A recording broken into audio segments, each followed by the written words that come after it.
sliceofscifi.com.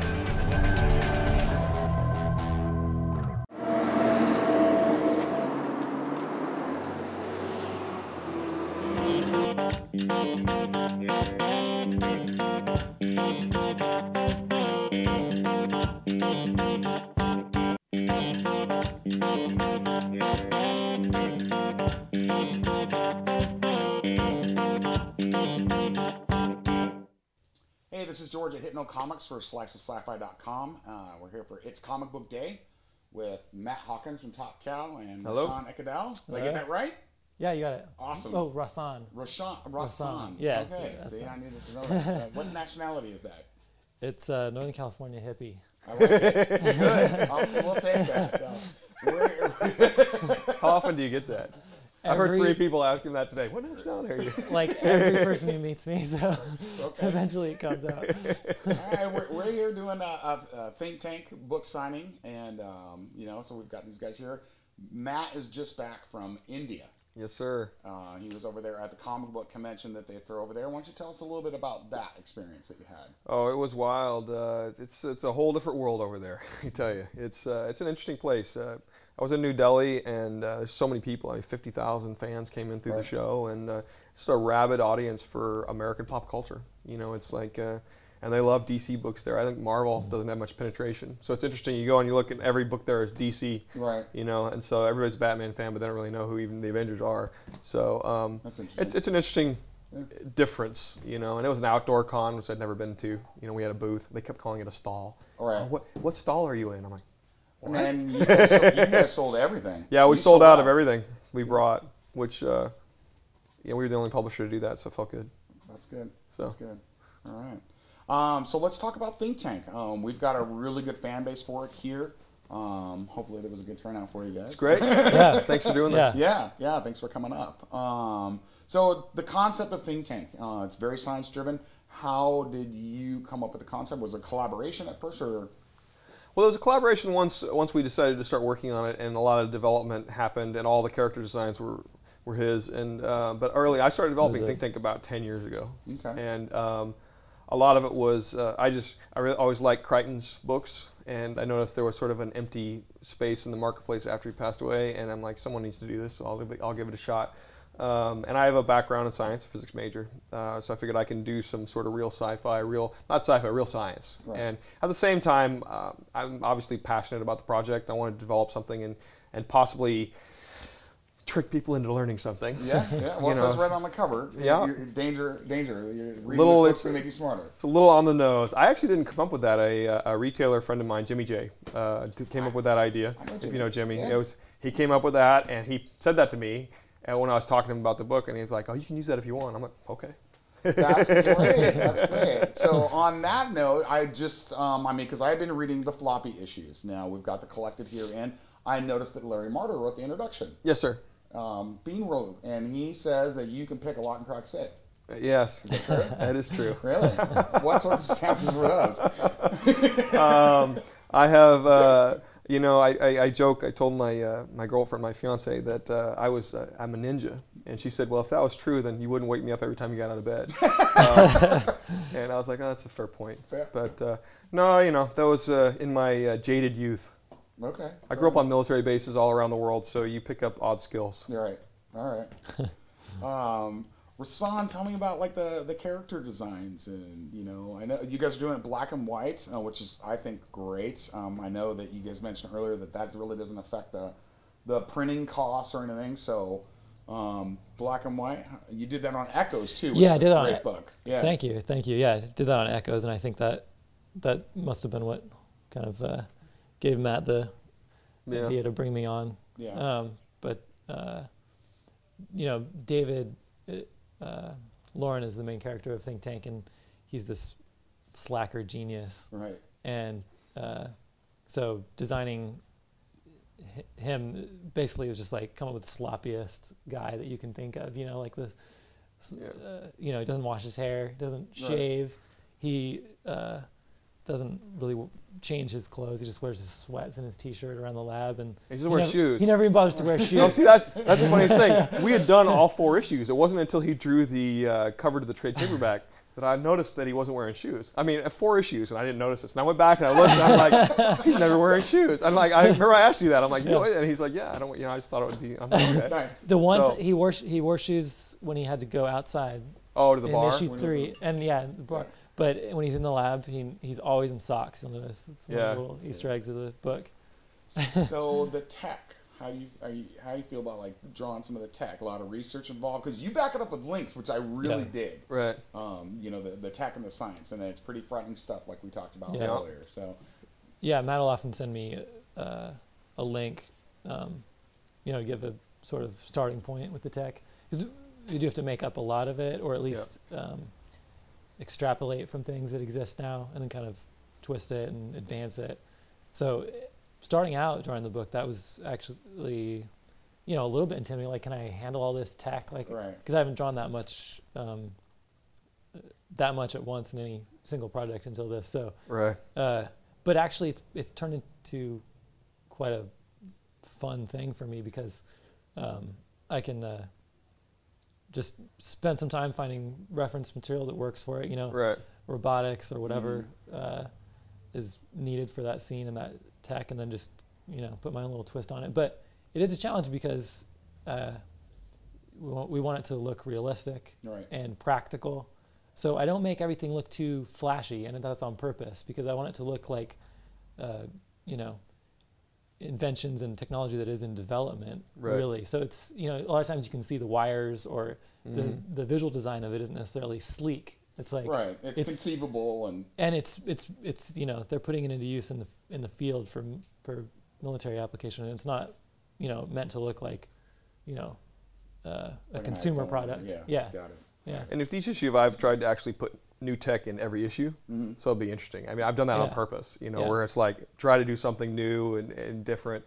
Like in the 6th issue, we play with 3D printers, you know, which we haven't done previously. And the 5th issue was some genetic testing equipment, and I think we start every issue with kind of a new tech. That's the twist. You know, it's you kind of look at a book and see what people respond to. And look, I've worked on things for years. We've done 160 some issues of Witchblade, and there's certain things where if I had to draw every single one of those and I was an artist or a writer, it would get old very quickly. And I've noticed working with writers and artists that work on long-term projects, they tend to get bored after a while with certain things, particularly when it's repetitive. You know what I mean? So I sort of conceived of that when I'm thinking it like, okay, let's try to do something new and interesting. And like on the 3D printers, we don't have access. I don't have access to any of the experimental theoretical ones. So I sent him links to the ones that are available commercially and say, do the cool version of this. Make it look better than this. Make it look better than this. More. That's very giving as a writer. Because like artists, I mean, if they're doing redundant, you know, that's not going to keep you like really into the project. Well, and I do not write full script. I can, but I choose not to. I haven't worked that way in a long time. I have when I work with foreign artists. But if I have an artist I can talk to, I can email and communicate with, it's always my preference to write a very loose plot and then have the artist add to it. Because in many cases, like when we did the first arc, originally I had the general as a man. I had written it as a man, and he just drew it as a woman. And then actually that's pivotal to her story arc now. Is she's basically David Lauren as a woman growing up in the military, and it's why she sort of became this villainous persona. You know, and so it's interesting to me. I can't even think of her as being a man now, but when I wrote it, she was a he, and he just drew it that way, and I was like, all right. And there have been a few twists and turns, and that's why I think this really is. It's been a collaboration, unlike where a lot of times we'll get scripts from writers, or like when I worked on the Power Rangers, you just write a script and send it in, and there's not any collaboration. You know, it's just. But see, to me, comics is sort of this unique medium where you have this rival skill sets you can play with. And I think it's a waste. It's foolish to not take advantage of that. And we've had a lot of happy accidents of our collaboration. I think they've like turned out really well for the book and kind of made it something, you know. There've been a couple that I couldn't figure out, and there's actually I don't know if I ever told you this, but there's actually a scene in the first arc. I think it's in the 4th issue when he's getting out and he slides the card into the door to get through the door. I couldn't figure out how to make that sense as to why he would have a card, so I actually didn't write anything. And it's just like the loom of fate in Wanted. It doesn't make any sense, but you don't talk about it and you don't mention it. You gloss it over, and people kind of let it go. But, so you went from doing Echoes, which is very horror, into you Bourne only smarter. Is that the description? Well, it's Jason Bourne, but he knows who he is, and it's like him as it's brain over brawn. Right. I mean, it's like the guy. I mean, David Lauren, I could kick his ass, and I'm a wuss. You know what I mean? So, so to me, he's not a guy that would punch anyone. Gotcha. But he can, but he's always 5 or 6 moves ahead. Sure. Yeah. So that's the way he thinks, which is actually the hardest part to write, because I am by no means a genius, and it's very difficult to fake that. Well, you're a physicist, though. You got a leg up on most people trying to write something similar. But see, that's my rudimentary knowledge of science allows me to fake it like I'm a genius. and it works. And we try to. The key is fake. I try to help out by making him look either kind of mysterious, like you can't tell what he's thinking, or like a total smartass, like he knows that he is ahead of everybody else. The little smirks and right. So, going from horror to something like this, was that an easy transition for you? I'd say that it's a little bit of an adjustment, because you've got to go from kind of more, in a sense, more simple artwork to the complicated machinery and settings of Think Tank. But otherwise, I really like transitioning to kind of the humor of Think Tank, away from the seriousness of Echoes. It was refreshing. Yeah. And I did draw a 4-issue mini of Solomon Kane over at Dark Horse between those 2 books. So plus you did the test, right? Yeah, and then I did the test. Okay, yeah. I have to look up the Solomon Kane. I like Solomon Kane. And there's he did a pilot season 1 shot called The Test. The Test. Okay. Yeah, Matt Hawkins and Josh Fialkov. Yeah. Oh, collaboration. You guys were on that one? Okay. Yeah. I wrote an outline. Store owner. I wrote an outline. Fialkov wrote the book, and he drew it. That's a good segue. Let's talk about your talent hunt. Okay. I read an interview, I forget which magazine it was. So some of the stuff that you're getting and from some of the creators that they do the takeaway, like, oh, this isn't my best work, and what's some of the stuff that you just really don't want to see from a new creator when they're submitting work? Well, you don't ever want to say this isn't my best work, because my first question is, then why are you wasting my time? Got it. Even if it's your worst work, you don't want to say that. And if it's your worst work, then why are you submitting it? Because there are not a lot of opportunities like this where you have a chance to actually get in front of someone who's hiring someone for a specific project. Right. I think, basic spell check is always good. Yeah. Making sure. I read one today, which I'm almost through reading all of these, that had Jackie, and he used Jackie and Sarah, and they weren't allowed to use those characters, but he referenced them. But he had different names for both the characters' last names. It was I don't even remember what it was, Jackie something and Sarah something, and they were wrong. And I read it a couple times to see if there was a reason for that, and there wasn't. He just clearly had not researched and didn't know any of these characters, and just so it's like, I'm not going to hire you to write for us if you don't even know what it's about. Right. Yeah. I think the mistake people make too is they focus too much on world and too little on character. I think the best stories, like if you took an alien invasion story, it's a big alien invasion. Right. The best story to me in an alien invasion is a story about one guy and his kid in that, and how it affects them and what they do about it. The broad sweeping stories always get lost, and they're less interesting. I mean, the Tom Cruise War of the Worlds, I thought was better than Independence Day. Now there was some wonky stuff in that movie. Yeah. But it's just the idea of that sort of family dynamic in those characters is more interesting to me. And like David Lauren is a character we're focusing on, and the people around him in this very complicated, convoluted world. And I think if you don't focus on him and his sort of personal story, you lose it. And I get lost in a sea of everything else that's going on. Yeah, and I think that is what happens when we get a lot of pitches. A lot of these pitches they're trying to build out these big worlds and tell these great stories. And I think when you need to pitch story and not world. I mean, and I think that's the biggest thing I would give as a takeaway. I mean, I look at Grant Morrison as a great idea guy. He's idea over character, and it works for him. Right. But he's an anomaly, really. And it's like when I read guys trying to do Grant Morrison, they don't pull it off. I've yet to read anyone trying to do Grant Morrison that pulls it off. But it's not that hard to pull off a character-driven story. You tell a basic character story about this person. Why is he doing what he does? Take something away and make it difficult for him, and see how he reacts in that situation. Sure. Yeah. And make their lives complicated and tell stories about that. And I think those are to me the great stories. And that's what's going to bring the reader back to your book too. Right. Is having good characters, strong characters that they can relate to. Yeah, they start getting emotionally invested in the characters, and they want to come back and see the circumstances that they're in. And yeah, that's good advice. Everybody, you should listen.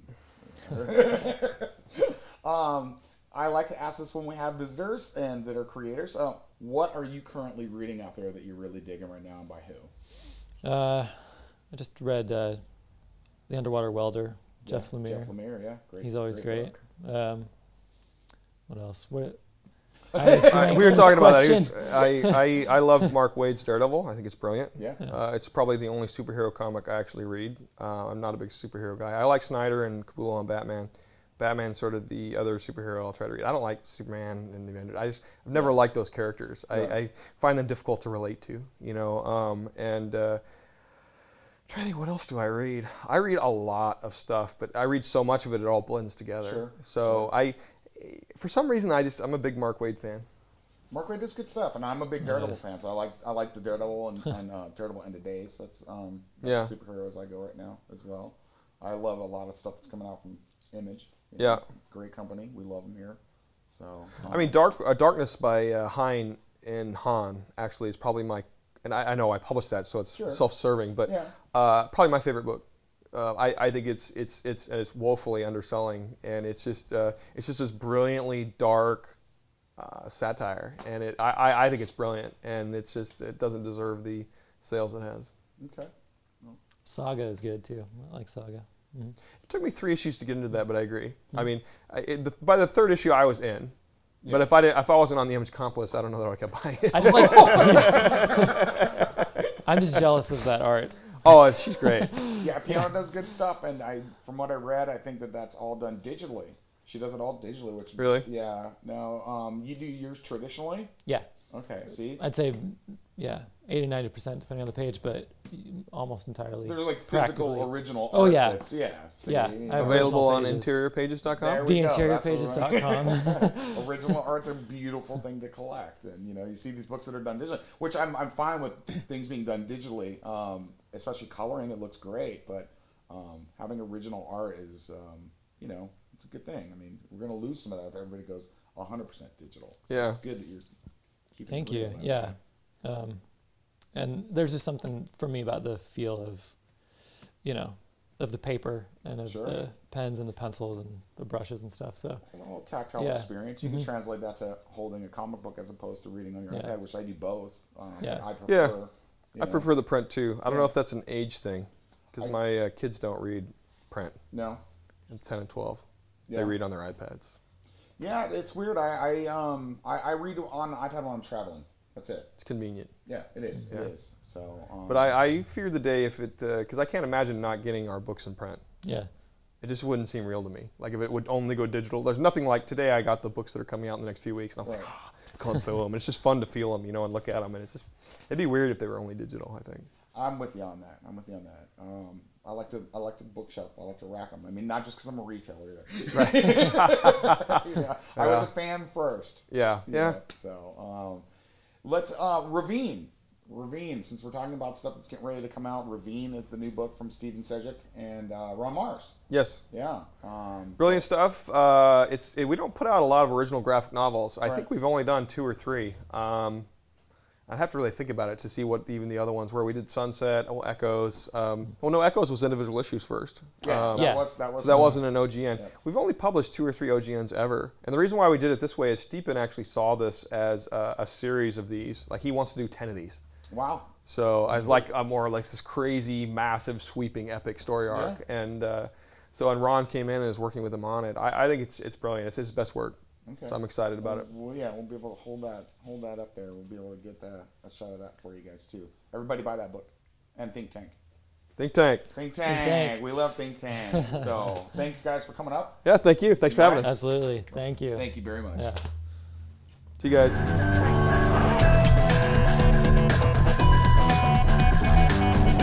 SliceofSciFi.com